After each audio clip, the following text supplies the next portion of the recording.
Oramos y después leemos la Biblia juntos. Dios Padre, nosotros venimos ante ti. Te damos gracias porque tú eres bueno, tú eres grande. Gracias por cada momento que tenemos como estos, de poder estar juntos y cantar y orar y leer tu palabra. Y juntos recibir la promesa que tú has dado, que tu palabra es viva y poderosa, y sabemos que cuando leemos tú hablas. Entonces pedimos que nos hables hoy a través de tu palabra y que nos cambies, que nos transformes. En tu nombre oramos. Amén. Ok. Hoy vamos a regresar la cinta, vamos a ir para atrás en la historia. Estamos viendo las historias en el Antiguo Testamento, las historias de Dios y más que todo como las historias de antes de los personajes que nosotros conocemos como David y Adán y todo eso grande, Moisés, ese grande persona, la historia que uno a veces de niño aprende en la iglesia o en la escuela dominical, de cómo esas personas, esas historias están conectados, están relacionados no solo con nuestra vida, sino con Jesús. Y como Jesús aparece, aunque no por nombre, pero como Jesús aparece en cada una de las historias del Antiguo Testamento. Y dejamos la historia cuando los israelitas, el pueblo de Dios, los judíos, habían sido sacados de Egipto, eran esclavos en Egipto, y después clamaron a Dios, y recuerda, Dios mandó 10 plagas a los egipcios, y los egipcios lo botaron de su país, y después lo dejamos en el desierto, y en un par de semanas vamos a regresar a verlos en el desierto, pero por mientras vamos a regresar a ver antes algo interesante que no vimos, más que todo porque el domingo pasado yo quise escoger una historia que tenía que ver con temas relacionados con el domingo de la resurrección. Entonces saltamos un poco y ahora vamos a regresar. Vamos a ver algo en las 10 plagas que no vimos, algo que para mí es súper interesante. Es la última de las 10 plagas, la 10ª plaga. Algo pasa en esa plaga que es bien interesante. Y bueno, vamos a ver. La historia se encuentra en Éxodo 12. Entonces, en ese momento, Dios ya había mandado 9 plagas a la tierra de Egipto y había deshecho, destruido, arruinado el país de ellos. Ellos ya no tenían país, no tenían animales, no tenían campo, no tenían siembra, no tenían nada. Y ahora manda la última plaga y con esa plaga va a sacar a la gente del país. Y diferente de las otras plagas, que era de una vez de Moisés decía algo y de repente apareció la plaga. Esta plaga pues necesitaba un poco de preparación. Dios iba a pedir a su pueblo que hiciera algo para prepararse para la venida de esa plaga, más que todo para que ellos no cayeran bajo el castigo de esa plaga. La historia, Éxodo 12. Empezamos en el verso 1, yo puse los versos del mensaje en mis notas y van a estar en la pantalla para ustedes. En la tierra de Egipto, el Señor habló a Moisés y a Aarón y les dijo, este mes será para ustedes el principio de los meses, será el primer mes del año para ustedes. Hablen, entonces Dios con esa plaga no solo les está preparando para la próxima plaga y para su salida, Él los está ya empezando a formar como nación, les está dando su calendario, les está diciendo ahora es donde va a empezar su año. Hablen a toda la congregación de Israel y digan, el día 10 de este mes, cada uno tomará para sí un cordero, según sus casas paternas, un cordero para cada casa. Pero si la casa es muy pequeña para un cordero, entonces él y el vecino más cercano a su casa tomarán uno según el número de personas. Conforme a lo que cada persona coma, dividirán ustedes el cordero. Interesante, ¿va? No dio la opción de que si ustedes comen mucho en su casa pueden matar 2, pero no, si ven el cordero y grandecito y ustedes no lo pueden acabar, entonces mejor comparten con el vecino. De hecho, que todos iban a tener su cordero. Dice, el cordero será un macho sin defecto de 1 año. Lo apartarán entre las ovejas o entre las cabras. Y lo guardarán hasta el día, entonces lo van a escoger antes, lo guardarán hasta el día 14 del mismo mes. Entonces toda la asamblea de la congregación de Israel, que eran miles de personas, recuerden eso a ver lo que tienen que hacer, lo matará al anochecer. Entonces, pueden imaginar ese momento, todos al mismo tiempo, todos los miles de personas, miles de familias, miles de corderos, al mismo tiempo lo iban a matar. Pueden imaginar el sonido de tantos animales muriéndose al mismo tiempo, que eso es lo que iba a pasar en ese tiempo. Ellos tomarán parte de la sangre y la pondrán en los dos postes y en el dintel de las casas donde lo coman. Entonces, no solo tenía que matar al animal, tenía que traer un recipiente, un vaso, algo, y mientras que le salía la sangre del animal, agarrar la sangre. Todos tenían que hacer eso, entonces todos tenían la mano llena de sangre, agarrando sangre en un recipiente, y después lo tenían que llevar a la casa y tenían que pintar alrededor de la puerta de la casa con esa misma sangre. Asqueroso, ¿no? Pero hay un propósito, veremos por qué. Comerán la carne esa misma noche. Esa parte mejor, ¿no? Comerán la carne asada a fuego, la comerán con pan sin levadura, con hierbas amargas, y ustedes no comerán nada del crudo ni hervido en agua, sino asado a fuego.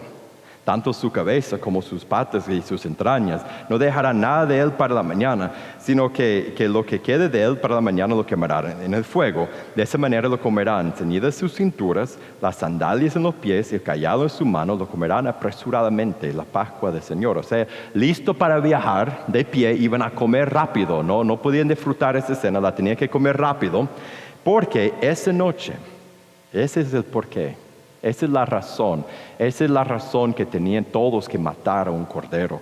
Es la razón que todos tenían que agarrar la sangre del cordero, que tenían que pintar sus casas con sangre, a pesar de que dirán de los demás de los egipcios alrededor. Imagina que si pintaras tu casa con sangre, y lo que dirían los vecinos. Ellos tenían que hacer esto, tenían que comer, no podían disfrutar la cena, tenían que comer apresuradamente de pie, listo para el viaje. La razón, porque esta noche pasaré por la tierra de Egipto, heriré a todo primogénito en la tierra de Egipto, tanto de hombre como de animal. Ejecutaré juicios contra todos los dioses de Egipto, yo el Señor. En otras palabras, ahora definitivamente Dios iba a demostrar que Él es Dios, que el faraón y sus dioses y en lo que él que creía no era Dios, que Dios es Dios. Dice, la sangre... Recuerda, pintaron alrededor de la puerta de su casa, la sangre les será a ustedes por señal en las casas donde estén. Y mire, cuando yo vea la sangre, pasaré de largo, y ninguna plaga vendrá sobre ustedes para destruirlo cuando yo hierra la tierra de Egipto. En el verso 21. Entonces Moisés convocó a todos los ancianos de Israel y les dijo, saquen del rebaño corderos para ustedes según sus familias y sacrifiquen la Pascua en una nueva fiesta, en una nueva ceremonia. Tomarán un manojo de hisopo, lo mojarán en la sangre que está en la vasija y untarán con la sangre que está en la vasija dintel y los dos postes de la puerta. Ninguno de ustedes saldrá de la puerta de su casa hasta la mañana, pues el Señor pasará para herir a los egipcios. Cuando vea la sangre, Dios iba a ver la sangre en el dintel y en los dos postes de la puerta. El Señor pasará de largo aquella puerta y no permitirá que el ángel destructor entre en sus casas para herirlos. Y guardarán ceremonia como ordenanza para ustedes y para sus hijos para siempre. Cuando entren a la tierra que el Señor les dará, como ha prometido, guardarán ese rito. Y cuando sus hijos les pregunten, de cada año maten los corderos y rocían la sangre ahí en el altar y comen el cordero de pie con sus sandalias y con su cayado en la mano, y año tras año tras año, y los niños van a decir lo que siempre dicen los niños, ¿por qué? Cuando los niños le pregunten qué significa ese rito para ustedes les dirán, es un sacrificio de la Pascua al Señor, el cual pasó de largo las casas de los israelitas en Egipto cuando hirió a los egipcios y libró nuestras casas. Y el pueblo se postró y adoró. Los israelitas fueron y lo hicieron así, tal como el Señor había mandado a Moisés y a Aarón, así lo hicieron. Más adelante vamos a ver que yo creo que nunca más obedecieron unánimemente todos algo que dijo Dios.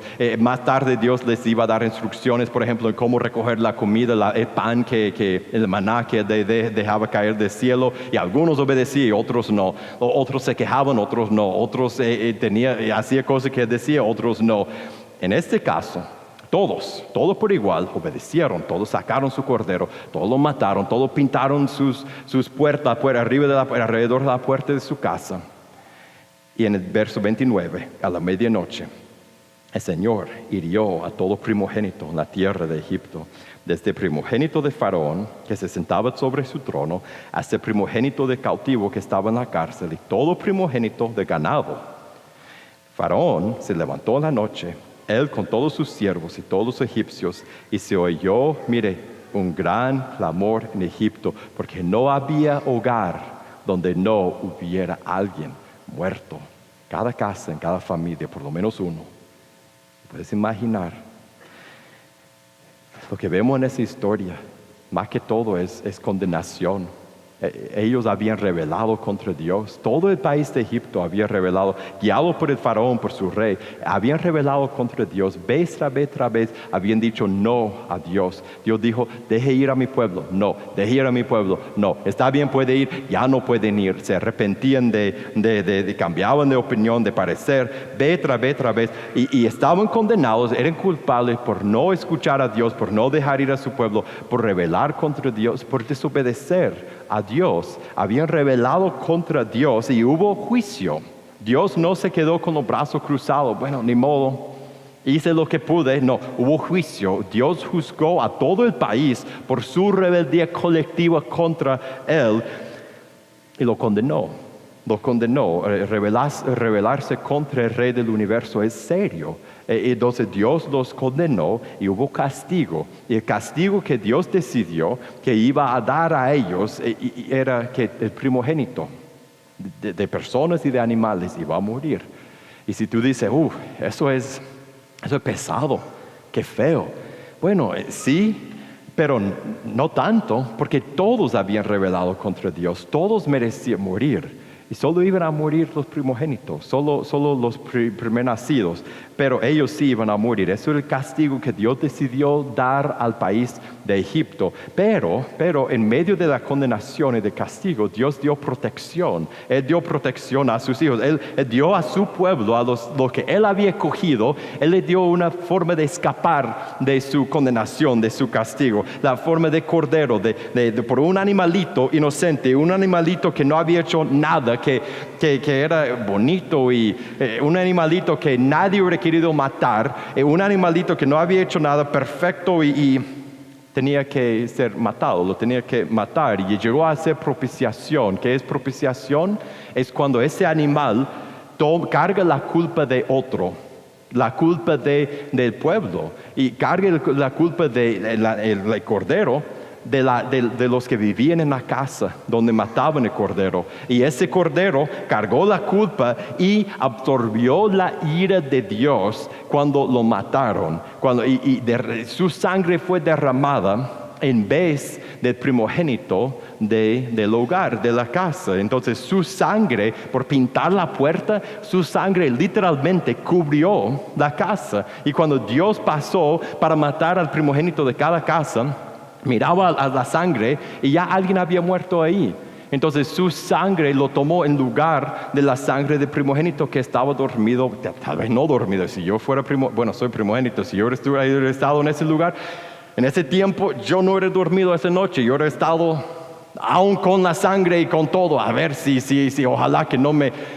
Mire, Dios pasó porque alguien había muerto en el lugar del que hubiera muerto, del primogénito de esa casa. El cordero lo protegía de la muerte. Hubieran muerto, pero amanecieron vivos, porque el cordero fue matado en su lugar. Y Dios le dio una forma de celebrar, de recordar eso después. Y eso es lo más bonito, porque no solo lo salvó, le dejó esa escena que cada año iban a matar cada familia un cordero, iban a rociar la sangre, iban a recordar, Dios nos salvó, Dios nos sacó de la esclavitud y lo hizo al costo de castigar a todo el país de Egipto, pero a nosotros no, porque el cordero nos protegió.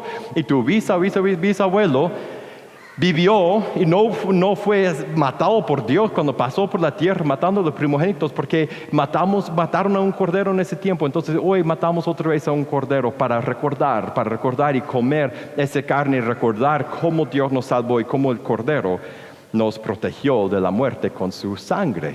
Esa es la historia que no vimos cuando Pasamos a la próxima de la semana pasada.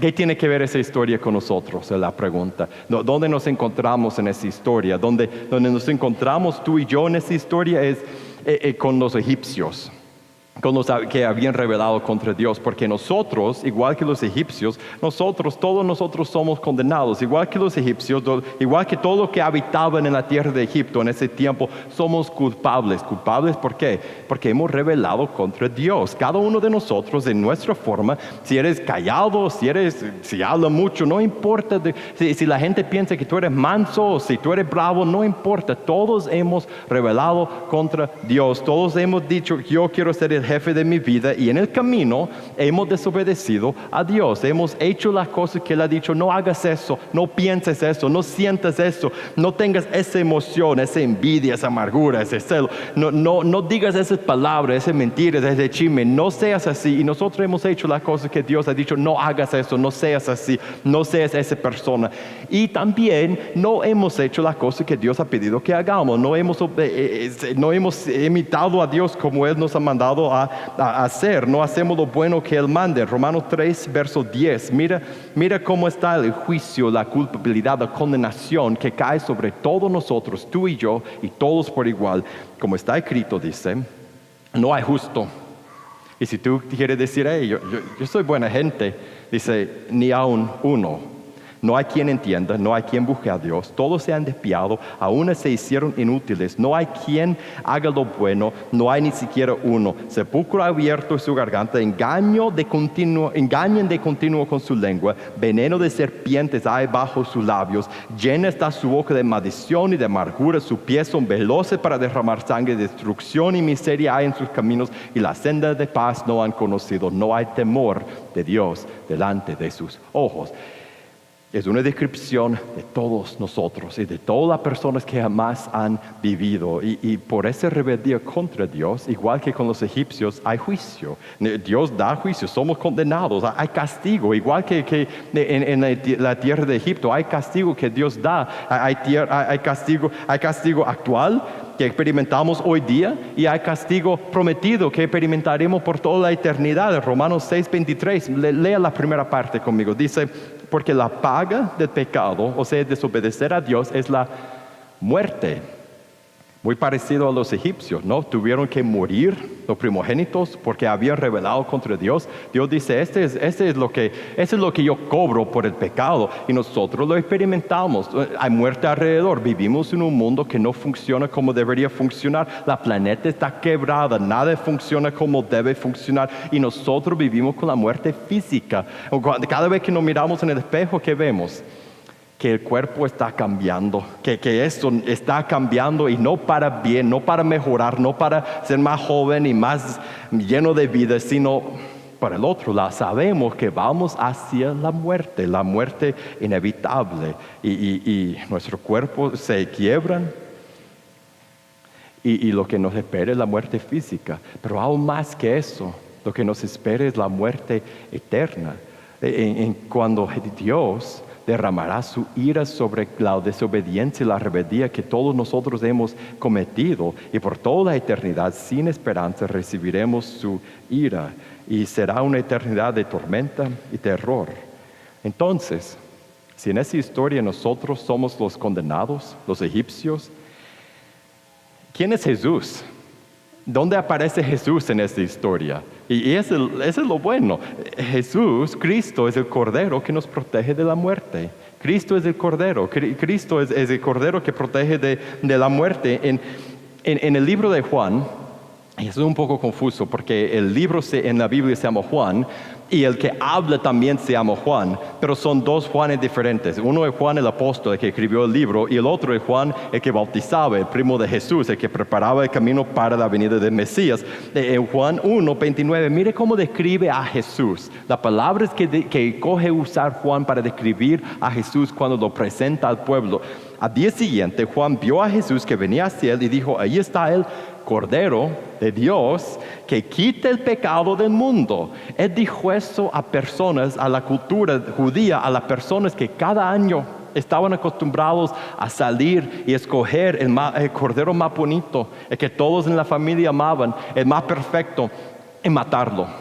y comerlo, y echar su sangre y recordar cómo Dios los libró por un cordero, como Dios los sacó de la esclavitud por un cordero, como Dios protegió su vida con un cordero. Y a ellos les dijo, este es el cordero de Dios. Y después al final de su vida, en el tiempo de Pascua, en el tiempo cuando los judíos estaban celebrando la Pascua, en el año en que los cristianos, los judíos que se convirtieron a Cristo, celebraron la última Pascua verdadera.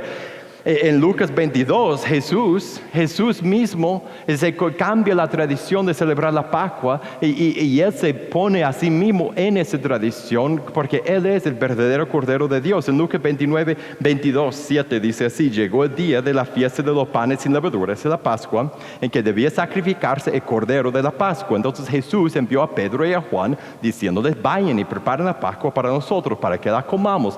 ¿Dónde desea que la preparemos?, le preguntaron, y Él respondió, miren, al entrar en la ciudad, les saldrá al encuentro un hombre que lleva un cántaro de agua. Síganle a la casa donde entre y digan al dueño de esa casa, el maestro dice, ¿dónde está la habitación en la cual pueda comer la Pascua con mis discípulos? Entonces él les mostrará un gran aposento alto dispuesto, prepárenlo ahí. Ellos fueron, encontraron todo tal como él les había dicho y prepararon la Pascua, la misma cena que por años habían celebrado los judíos. Cuando llegó la hora, Jesús se sentó a la mesa con él los apóstoles y le dijo, intensamente he deseado comer esta Pascua con ustedes. No creo que era la primera Pascua que había celebrado con ellos, no, pero esa Pascua era diferente. Miren por qué. Antes de padecer, porque les digo que nunca más volveré a comerla hasta que se cumpla en el reino de Dios. Y tomando una copa, después de haber dado gracias, dijo, tomen eso y repártenlo entre ustedes, porque les digo que de ahora en adelante no beberé del fruto de la vid hasta que venga el reino de Dios. Y tomando el pan, después de haber dado gracias, lo partió y le dio, diciendo, ese es mi cuerpo que por ustedes es dado, hagan eso en memoria de mí. Y de la misma manera tomó la copa después de haber cenado, diciendo, esa copa es el nuevo pacto en mi sangre que he derramado por ustedes. Entonces él tomó los elementos de la Pascua, de la cena de la Pascua, el pan y el vino, y él los transformó, los convirtió en una nueva celebración, en una nueva tradición, y él se puso como el Cordero de Dios que Juan dijo que había dicho que él era, y él dijo, de ahora en adelante no van a recordar los corderitos que fueron matados en Egipto, no, van a recordar el Cordero de Dios que quita el pecado del mundo, van a recordarme a mí cuando ustedes comen ese pan y cuando tomen ese vino, y por eso más tarde, el apóstol Pablo dijo en 1 Corintios 5, mire cómo describe él a Cristo. Cristo, nuestra Pascua, ha sido sacrificado.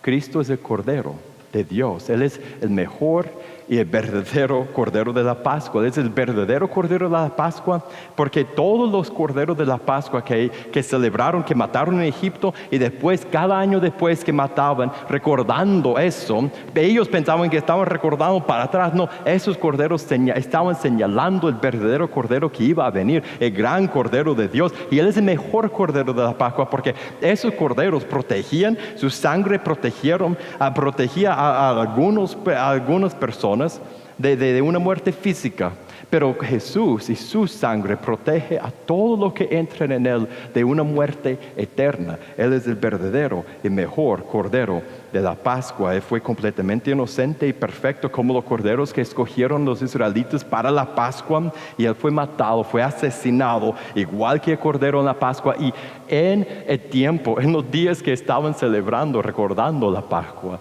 él fue matado en la cruz, y él hizo igual que el Cordero de la Pascua, él hizo propiciación. ¿Recuerda la propiciación? Cuando otro carga la culpa de otro y absorbe la ira de Dios en el lugar de otro. Él, igual que los corderos que mataron en Egipto, Jesús cargó la culpa del mundo, el pecado del mundo, y su sangre tomó el lugar del culpable, y él absorbió el castigo que otros merecían. Y por eso en Romanos 3, mire lo que dice de él. Dice, por cuanto todos pecaron, en el verso 23, y no alcanzaron la gloria de Dios. Todos somos culpables, todos son justificados gratuitamente por su gracia, por medio de la redención que es en Cristo Jesús, a quien Dios exhibió públicamente como propiciación por su sangre a través de la fe, como demostración de su justicia, porque en su tolerancia Dios pasó por alto los pecados cometidos anteriormente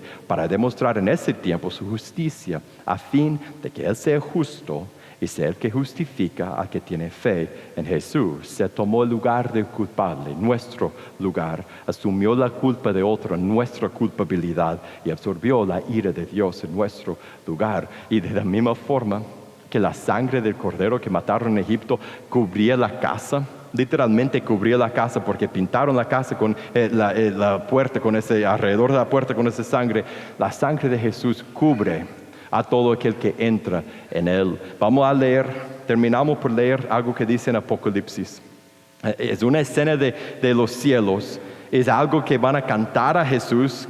Quizás ya lo están cantando y nosotros algún día, si estamos ahí con Él, lo cantaremos con Él. En Apocalipsis 5, verso 6, mire lo que dice: miré y vi entre el trono con los 4 seres vivientes y los ancianos a un cordero de pie como inmolado, que tenía 7 cuernos y 7 ojos, que son los 7 espíritus de Dios enviados por toda la tierra. Él vino, tomó el libro de la mano derecha de aquel que estaba sentado en el trono. Cuando tomó el libro, los 4 seres vivientes, los 24 ancianos, se postraron delante del cordero. Cada uno tenía un arpa y copas de oro llenas de incienso, que son las oraciones de los santos, y cantaban un canto nuevo diciendo: digno eres de tomar el libro, de abrir sus sellos, porque tú fuiste inmolado y con tu sangre compraste para Dios a gente de toda tribu, lengua, pueblo y nación, y los has hecho un reino y sacerdote para nuestro Dios, y reinarán sobre la tierra. Y miré y oí la voz de muchos ángeles alrededor del trono, y de los seres vivientes y de los ancianos. El número de ellos era millares de millares,